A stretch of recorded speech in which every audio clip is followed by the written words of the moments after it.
Le président Võ Văn Thưởng a remis ses décisions de nomination à 26 ambassadeurs du Vietnam auprès de pays étrangers pour le mandat 2024-2027. Dans le delta du Mekong, la construction d'un réseau routier moderne devrait contribuer à améliorer les coûts logistiques dans cette région. À l'approche du Tet, les célèbres villages traditionnels de fleurs et de bonsaï de Hanoï se préparent à accueillir les visiteurs.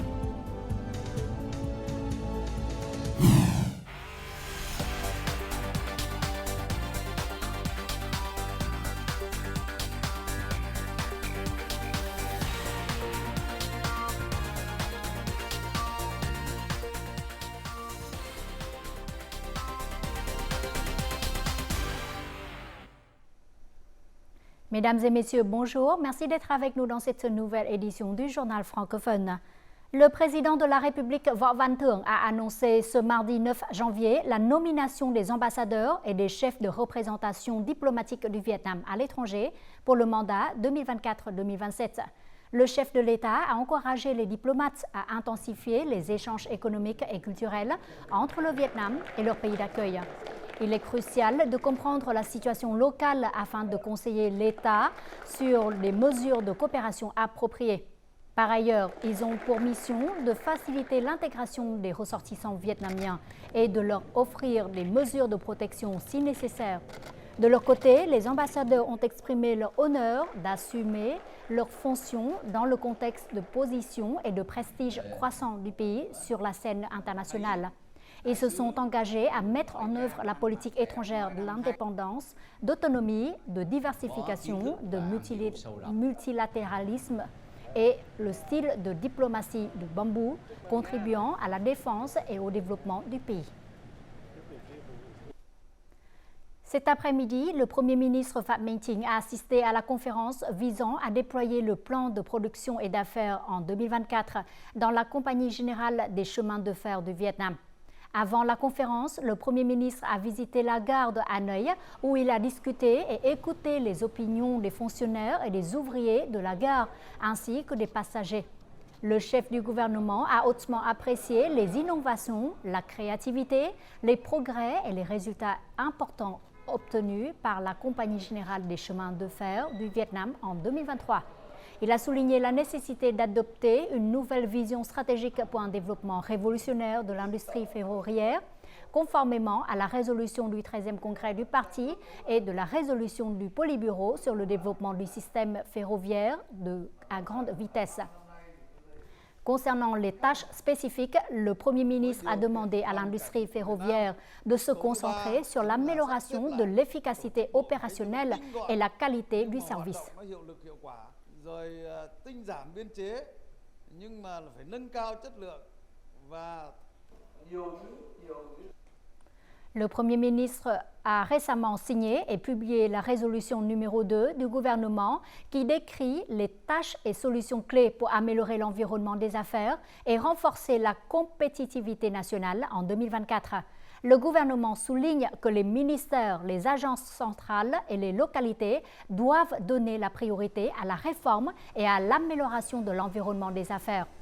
Ils devront déployer de véritables efforts pour résoudre les difficultés et éliminer les obstacles au niveau des institutions juridiques et de leur application pour les entreprises. Le gouvernement exige également que les ministères, les branches et les localités élaborent et publient des programmes, des plans d'action et des documents spécifiques pour mettre en œuvre cette résolution avant le 20 janvier. Dans son rapport récemment publié intitulé « Vietnam plus fort mais pas plus facile », la banque Standard Chartered a prévu que la croissance du PIB vietnamien devrait atteindre 6,7% en 2024.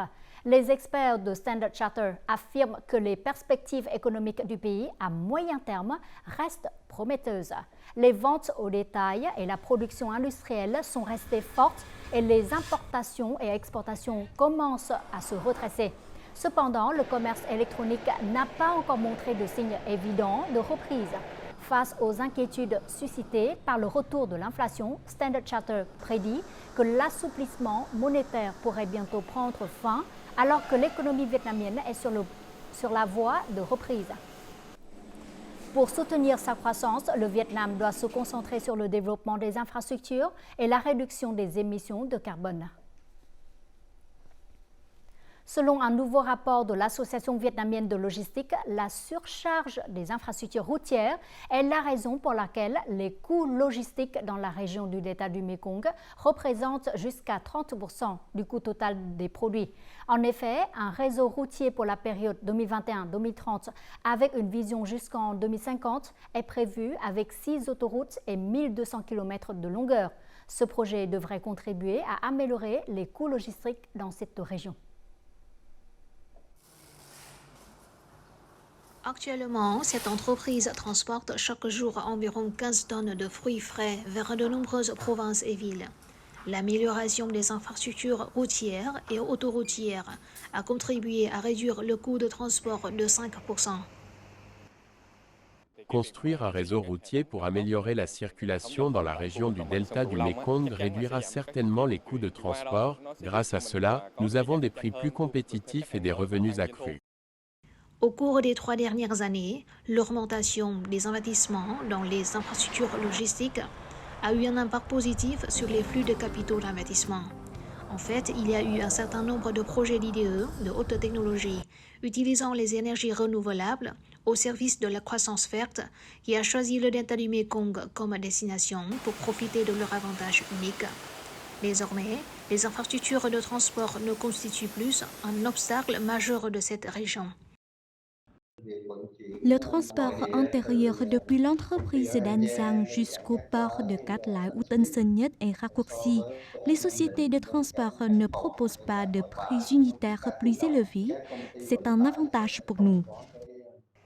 Cependant, les experts estiment que le système d'entrepôt et de logistique n'a pas été investi de manière adéquate, ce qui entraîne des coûts supplémentaires pour les entreprises. Nous devons investir dans davantage de centres logistiques dans la région du delta du Mekong pour traiter les marchandises à la source et améliorer la qualité des produits avant expédition. Exploiter le transport fluvial est aussi un moyen de réduire les coûts. Le delta du Mekong compte environ 23 000 km susceptibles d'être exploités pour le transport fluvial. Cependant, selon l'Association vietnamienne de logistique, seulement 10% environ des marchandises transitant par cette zone sont transportées par voie navigable. Par conséquent, les solutions visant à améliorer la capacité de transport par eau sont considérées comme un maillon important pour améliorer l'efficacité logistique de cette région.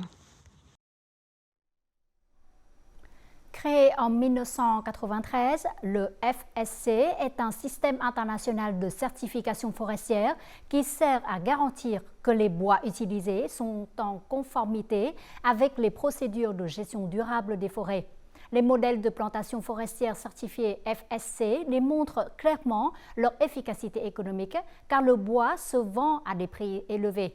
Dans la province de Quảng Trị, par exemple, diverses politiques de soutien sont déployées pour aider les habitants à planter de grandes forêts certifiées FSC, garantissant ainsi un approvisionnement stable en matières premières pour les entreprises de production de bois.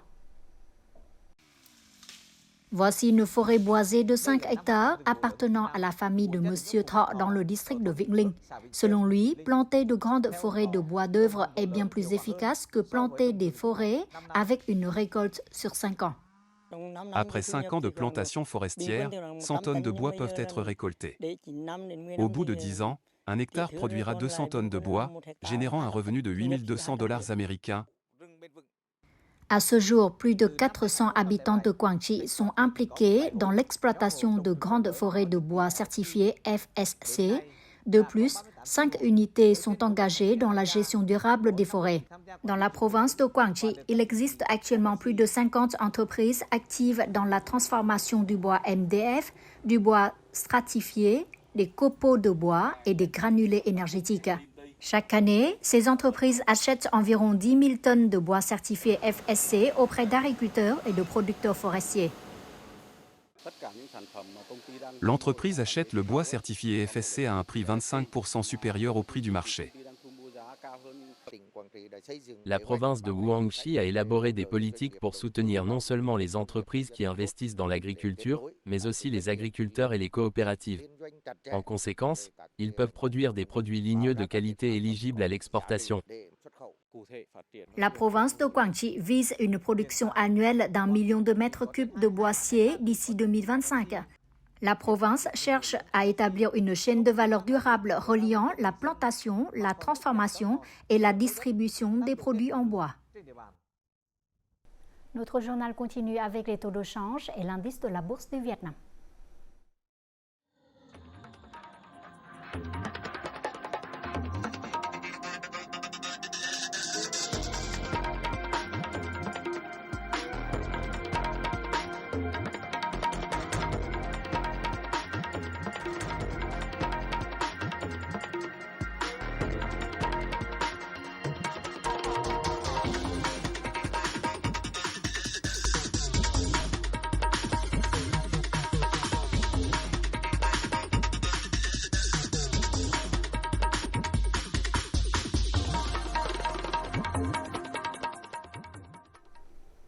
La République de Corée a recommencé à accepter des travailleurs vietnamiens de 4 provinces, dont Hà Tĩnh, Hải Dương, Thanh Hóa et Nghệ An.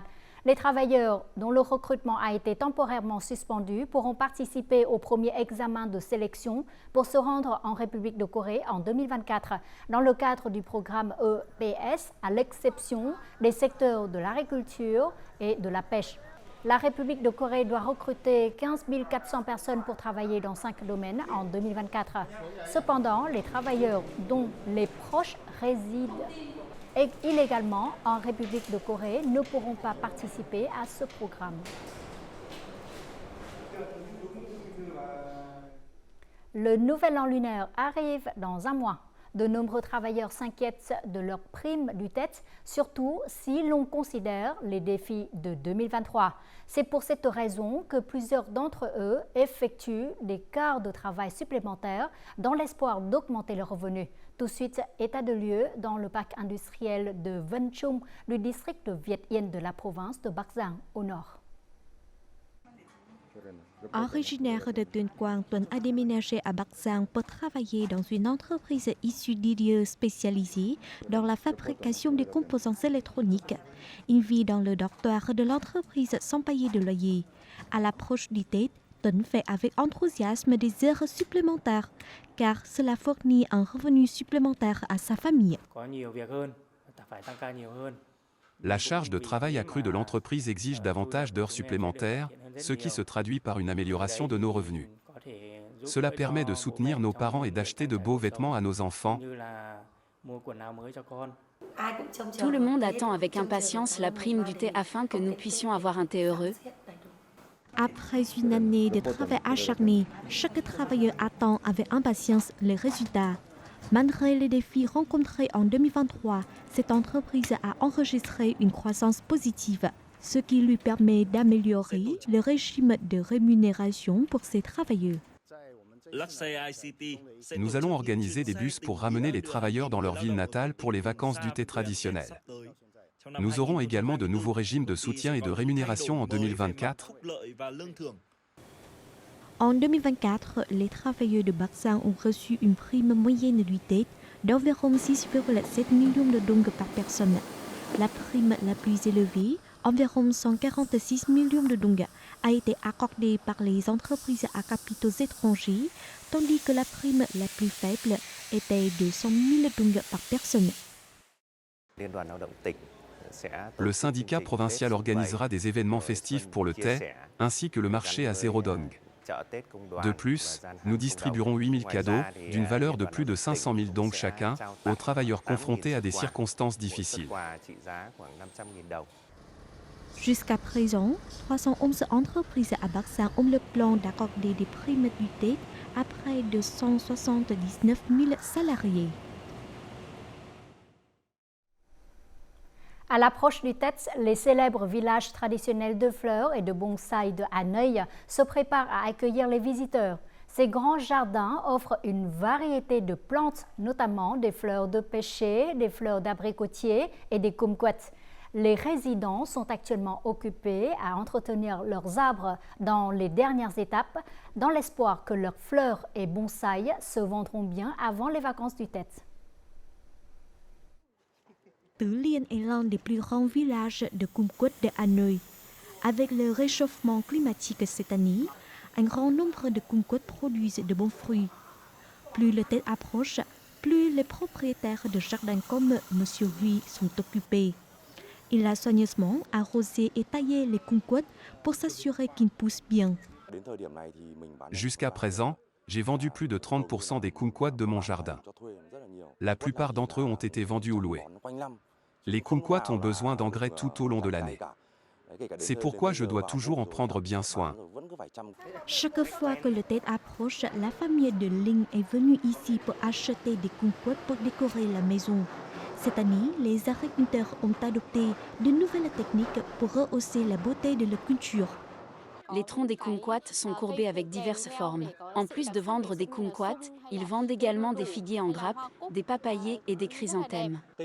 Ce bonsaï de kumquat peut très bien pousser, donc tout le monde peut en prendre soin. De nombreuses personnes sont venues ici il y a quelques semaines pour acheter des kumquats pour décorer leur maison.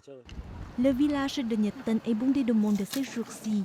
Avec 30 ans d'expérience dans la culture des fleurs de pêcher, M. Ham utilise des techniques de soins spéciales afin que les fleurs fleurissent à temps pour le Tết. Pour répondre aux besoins des clients, il prend soin de chaque plante dans une salle climatisée. À l'approche du thé, je dois prendre très soin des fleurs de pêcher afin qu'elles fleurissent au bon moment. Je les surveille toujours et je prends soin d'eux de tout mon cœur, car j'aime mon travail et j'aime beaucoup les fleurs. À la fin de ce mois, Hanoi prévoit d'organiser un festival de fleurs et de bonsaïs. Ce sera une opportunité pour les agriculteurs vivant le long du fleuve Rouge d'augmenter leurs revenus avant le Tết. Hòa Bình est une province qui abrite un grand nombre de minorités ethniques, celles-ci représentant plus de 74% de la population. Ces dernières années, la vie des habitants de cette région montagneuse s'est améliorée et de nombreux ménages ont échappé à la pauvreté. Ce résultat est dû au développement économique local, à la promotion du tourisme et à l'investissement dans les infrastructures de transport, santé, éducation, contribuant à réduire l'écart des niveaux de développement entre les groupes ethniques et les régions de la province.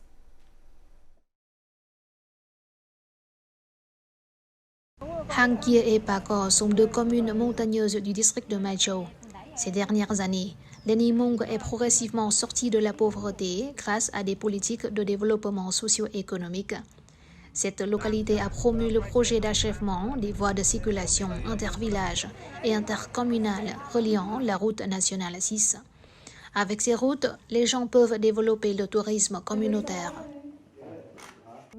Ma famille fait du tourisme depuis 2010 et le nombre de touristes augmente de jour en jour. Le peuple Hmong maintient toujours ses traditions et coutumes.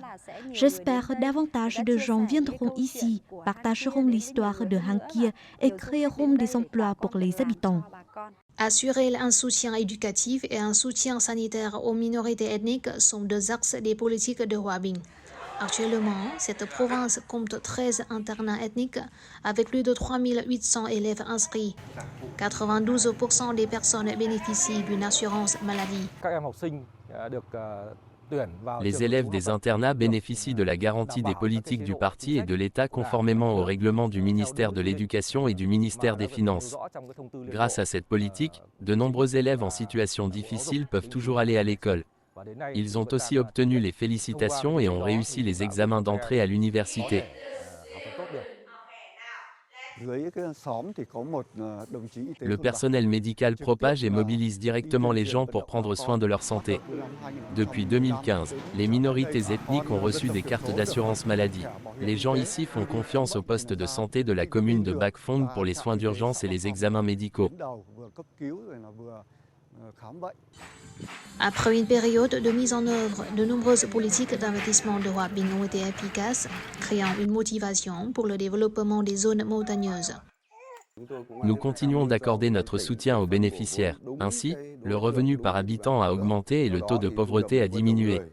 Les infrastructures, l'électricité des routes et des gares sont investies de manière plus synchrone.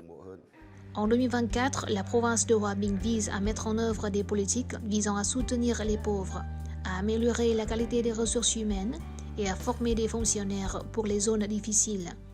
Grâce à cela, la situation de sécurité politique et l'ordre social dans la localité sont toujours garantis.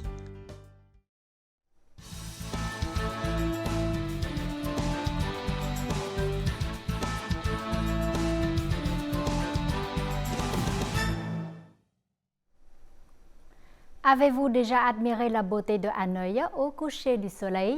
Dotée de multiples sites historiques et patrimoine culturel, Hanoï est pionnière dans le développement du tourisme nocturne. Récemment, le circuit touristique nocturne au Temple de la littérature de Hanoï a été officiellement lancé et a suscité un vif intérêt de la part du public. Nous vous amenons sans plus tarder à la visite nocturne du Temple de la littérature pour voir à quel point ce circuit est intéressant. La visite nocturne du Temple de la littérature Quốc Tử Giám a été inaugurée en octobre 2023 dans le but de promouvoir la valeur unique de ce site de vestige national et d'attirer davantage de visiteurs le soir. Pour ceux qui connaissent le Temple de la littérature, l'espace conçu pour la visite nocturne procure des expériences complètement différentes. Lors de cette visite, les visiteurs peuvent en apprendre davantage sur l'histoire de la première université du Vietnam grâce à l'intégration réussie de technologies de cartographie 3D associées à des performances de musique traditionnelle.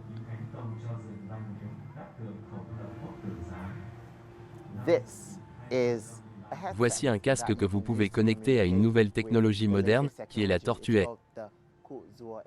Vous pouvez directement lui poser des questions. Maintenant, je vais essayer de Louise demander quelque chose. Bonjour Monsieur Tortue, pouvez-vous m'en dire plus sur le Temple de la littérature?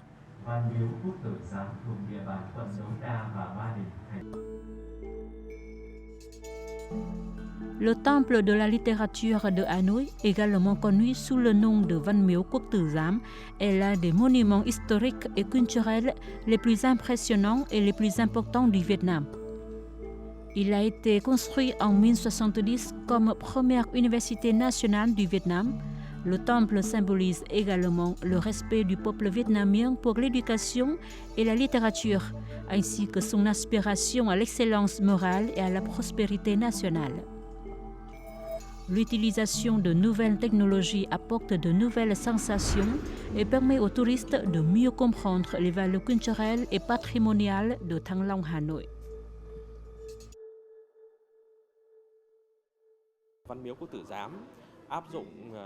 Le temple de la littérature est illuminé et devient plus attrayant grâce à la technologie de cartographie 3D. Le succès des circuits nocturnes offrira à la capitale des opportunités de développer le tourisme nocturne et de promouvoir son patrimoine culturel.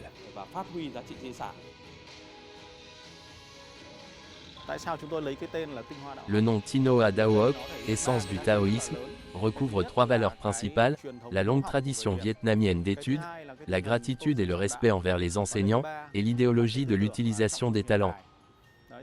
Nous souhaitons donc proposer cette visite nocturne pour faire découvrir au maximum les valeurs du Temple de la littérature. Le point culminant de la visite nocturne est la performance au bâtiment Thái Học, inspiré par le thème « L'essence du taoïsme ».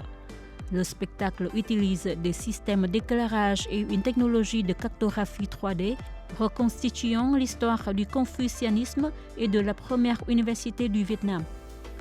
Pendant ce temps, Huay Văn Các, le pavillon de la constellation des lettres, sert de lieu pour de remarquables spectacles de musique traditionnelle. L'espace du Jardin des Stèles des Lauréats offre aux visiteurs un aperçu plus approfondi de la vie d'universitaires talentueux à l'aide de présentations cartographiques et d'images projetées de la salle d'examen grâce à la technologie de réalité virtuelle.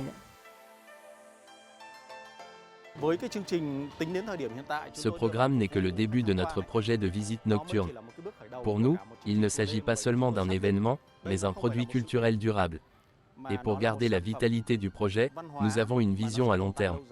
Les spectacles donnés à l'entrée du Tai Hok Hall seront souvent rénovés et improvisés. Ce n'est que le début de notre projet de visite nocturne.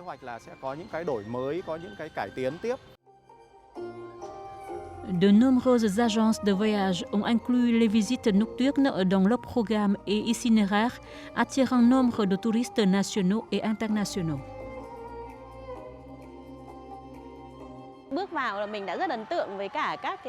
Je suis très impressionnée par les visuels représentés grâce à la technologie 3D.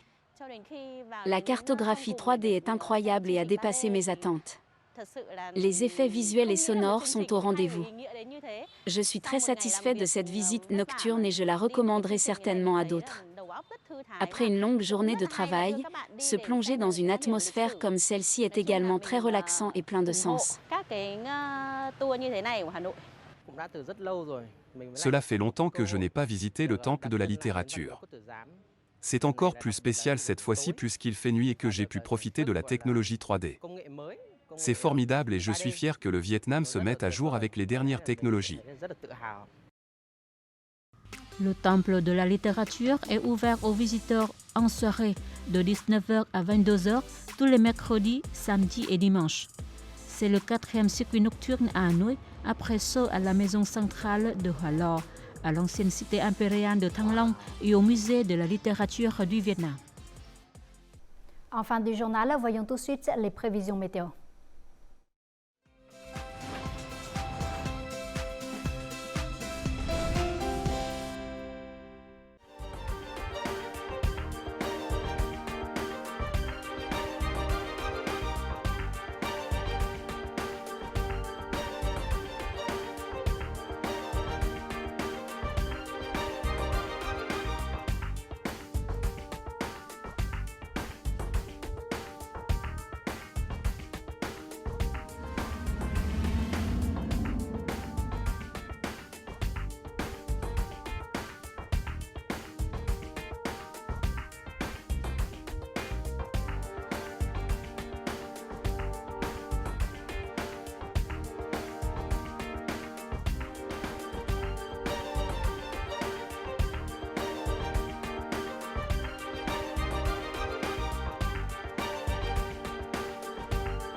C'est la fin de notre journal. Merci pour votre fidélité. Au revoir et on se revoit toujours demain sur VTV4.